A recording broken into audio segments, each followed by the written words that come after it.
Como escolher um cônjuge? Olá, espero que você esteja bem. Nós estamos aqui mais uma vez para darmos continuidade ao estudo do livro de Gênesis.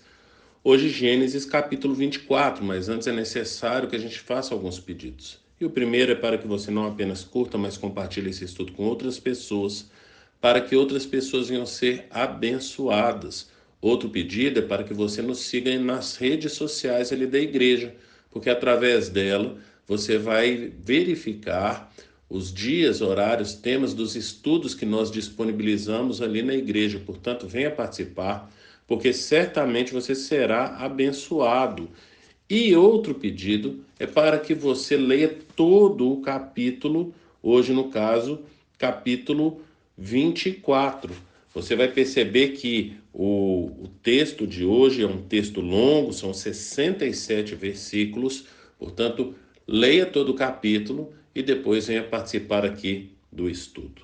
Eu quero compartilhar, portanto, capítulo 24, do versículo 1 até o versículo 8, que diz: Abraão já era velho de idade, bem avançada, e o Senhor em tudo o abençoara. Disse ele ao servo mais velho de sua casa, que era o responsável por tudo quanto tinha: Ponha a mão debaixo da minha coxa e jure pelo Senhor, o Deus dos céus e o Deus da terra, que não buscará mulher para meu filho entre as filhas dos cananeus, no meio dos quais estou vivendo, mas irá à minha terra e buscará entre os meus parentes uma mulher para o meu filho Isaque. O servo lhe perguntou: E se a mulher não quiser vir comigo a essa terra, devo então levar o teu filho de volta à terra de onde vieste? Cuidado, disse Abraão, não deixe o meu filho voltar para lá. O Senhor, o Deus dos céus, que me tirou da casa de meu pai, da minha terra natal, e que me prometeu sob juramento que a minha descendência daria esta terra, enviará o seu anjo adiante de você, para que de lá traga uma mulher para o meu filho. Se a mulher não quiser vir, você estará livre do juramento, mas não leve o meu filho de volta para lá. Portanto, agora nós percebemos então que a vida de Abraão vai chegando ao fim, afinal, está falando aqui no versículo 1 que ele já era velho, de idade bem avançada. Nós vamos perceber que nessa ocasião é provável que Abraão tinha aí cerca de 140 anos. E por que eu falo que ele tinha 140 anos? Porque aos 100 anos, Abraão teve Isaque, o seu filho. E no capítulo 25, estudo de amanhã, vai falar lá no versículo 19, capítulo 25, versículo 19, vai falar: Esta é a história da família de Isaque, filho de Abraão. Abraão gerou Isaque, o qual aos 40 anos se casou com Rebeca. Portanto, se Abraão tinha 100 anos quando Isaac nasceu, quando Isaac se casou, ele estava com 140 anos. A gente vai perceber também que nesse capítulo 25, mas nós vamos deixar para ser tratado amanhã, lá no versículo 7 vai falar que Abraão viveu 175 anos. Portanto, depois desse casamento de Isaac com Rebeca, ele viveu ainda por 35 anos, não é verdade? E nós vamos perceber ali então a respeito dessa história dele, que por mais que aqui o texto comece falando que ele está velho, com a idade bem avançada, ele ainda viveria um bom tempo, ainda veria ali os seus netos, não é assim? Mas esse estudo vai ficar para amanhã. Algo que eu quero trazer aqui, então, é essa situação em que ele já estava velho e estava preocupado com a promessa do Senhor para a vida dele, do filho dele ali, de Isaac. O Senhor iria cumprir, porque o texto fala que o Senhor em tudo, ainda no versículo 1, fala que o Senhor em tudo o abençoara, portanto, o Senhor havia cumprido as promessas dele para Abraão, já havia cumprido muita coisa ali para Abraão, e portanto agora Abraão está preocupado com essa promessa que é a descendência ocupar essa terra.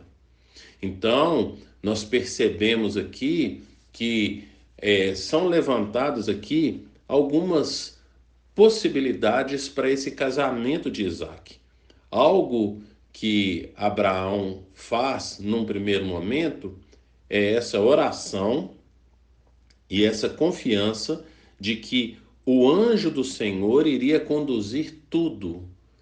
E algo que a gente percebe também é que ele não quer que o filho dele se relacione com ninguém dessa terra.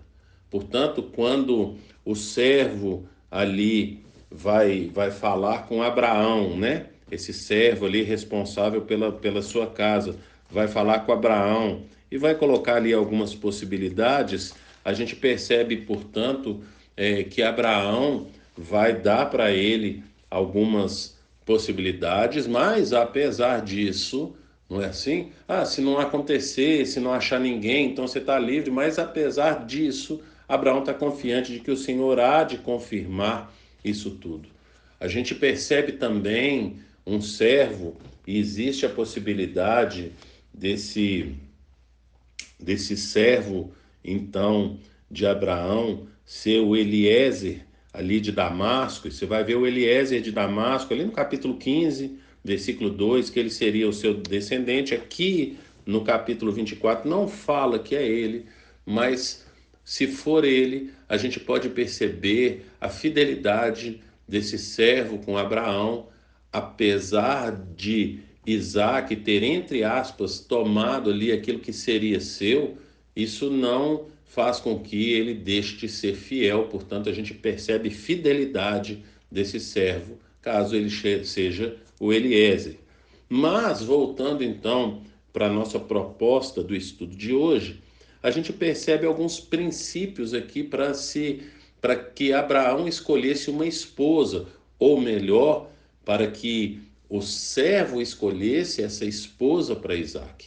Portanto, Abraão tem alguns princípios. A gente percebe, num princípio, esse cuidado de buscar no Senhor alguém, então, sabendo que Deus providenciaria essa esposa para ele, portanto, buscar ali no Senhor através dessa oração e essa confiança, e entendendo que o Senhor iria conduzir tudo para que esse servo encontrasse essa esposa. Mas a gente percebe também que algo que Abraão ele não deseja é que venha ser então essa esposa alguém que fosse dessa própria terra. A gente percebe que esse zelo de Abraão com relação à esposa de Isaac, dela não ser ali da terra de Canaã, também é registrado com Moisés, que vem aí cerca de 500 anos depois de Abraão, e aí a gente percebe esse mesmo princípio ali com Moisés, então, em Deuteronômio capítulo 7. E aí eu quero ler aqui 4 versículos, a partir do versículo 1, fala: quando o Senhor, o seu Deus, os fizer entrar na terra para a qual vocês estão indo, para dela tomarem posse, ele expulsará diante de vocês muitas nações, os hititas, os girgazeus, os amorreus, os cananeus, os ferezeus, os heveus, os jebuseus. São 7 nações maiores e mais fortes do que vocês. E quando o Senhor, o seu Deus, as tiver dado a vocês, e vocês as tiverem derrotado, então vocês a destruirão totalmente. Não façam com ela tratado algum, e não tenham piedade dela. Não se casem com os filhos de lá.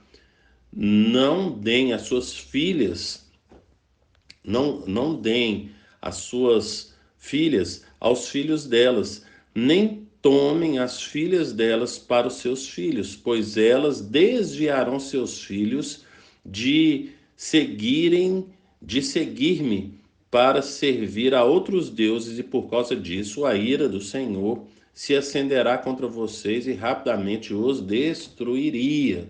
Portanto, agora fica o Moisés falando, trazendo essa palavra da parte do Senhor, porque não deveriam então eles nem se casarem, nem se darem em casamento com os povos dessa região, que era desviar do Senhor. A gente vai ver algo similar, Paulo falando, lá em 1 Coríntios, capítulo 7, versículo 39. Diz assim o texto: a mulher está ligada ao seu marido enquanto ele viver. Mas, se o marido morrer, ele estará livre para se casar com quem quiser, contanto que ele pertença ao Senhor. Portanto, Paulo vai trazer algo comum, então, ali dos judeus, que é a respeito de relacionamento, de casamento surgirem a partir de pessoas que têm, então, Deus como seu Deus. Por mais que nos dias de hoje nós percebemos vários casamentos no meio dos cristãos que acabam em divórcio, isso não é motivo para que a gente venha pensar de forma diferente das Escrituras. Nós entendemos que o ideal, o correto a se fazer é buscar uma pessoa que tenha o mesmo Deus que você. Para você que é solteiro e está buscando um cônjuge, então busque um cônjuge no Senhor. Pegue esse princípio para a sua vida, percebendo que é necessário que você comece na oração e busque alguém que tenha a mesma fé que você, porque isso vai fazer com que você permaneça firme na fé. Como diz as Escrituras, não está falando a respeito de casamento, mas de companheiros. Bom é que sejam dois, porque quando um estiver caído, o outro ajuda a levantar. Esse texto fala de amigos, não é verdade? Mas aplica-se também num casamento, porque é esse o mesmo intuito que a gente percebe nesses textos. Portanto, para você que é casado, isso serve também de lição para poder entender a função de se casar, de estar casado com uma pessoa que tem a mesma fé, que é ajudar um ao outro nessa caminhada, entendendo sempre a respeito da dependência de ambos do Senhor. Portanto, você também que é casado e conhece alguém que tem esse desejo de casar, converse com essa pessoa e aconselhe ela a buscar um cônjuge que tenha a mesma fé no mesmo Deus e que isso tudo comece a partir da oração. São alguns princípios, e aqui o texto traz para a gente dois princípios: oração e ter a mesma fé. Pense nisso e que o Senhor te abençoe.